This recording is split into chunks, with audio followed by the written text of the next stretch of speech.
Welcome to Tough Talk. My guest today is Madhav Chavan, an educationist and the founder of one of the leading NGOs on education.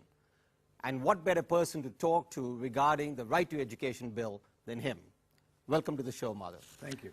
You know, I would like to cover a broad spectrum of Indian education issues, right from the Right to Education bill to, if we get the chance, to higher education. But let me start with the bill, which is the talk of the moment.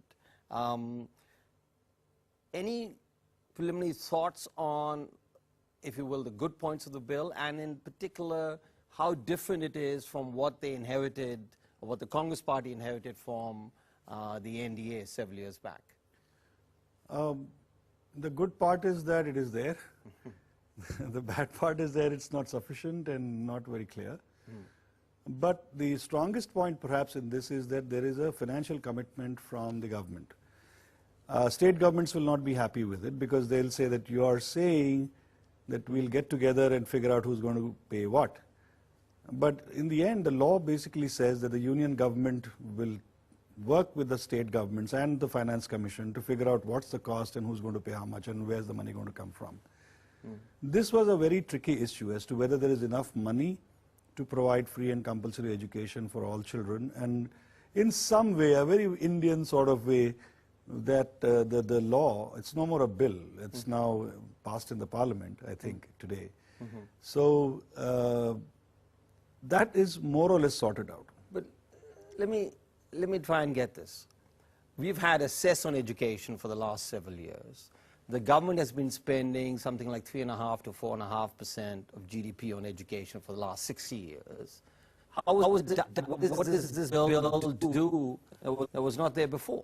No, the 3.5, or now in this year and last year about 4.18%. Out of that, about 3% is on elementary education. The rest has grown, especially on the secondary and higher education side.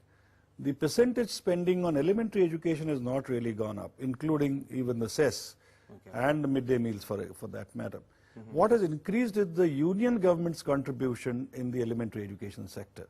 And because the state has then correspondingly spent less, so that the aggregate stays the same? I can't be very sure about it, but there are accusations that the states are not spending enough. I know that many states have not actually taken the levels of spending higher, and this is something that the Planning Commission was pointing out to the states.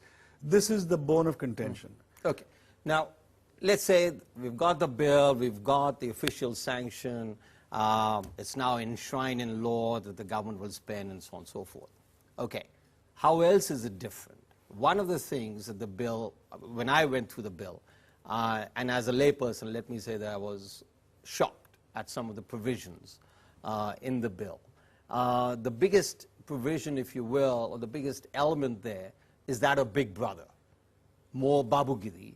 And here is a state now enforcing various aspects of education. Starting with, let me give you an illustration and then you can expand on it, that teachers will not be allowed to have any tutoring classes. Now please tell me, how does this work?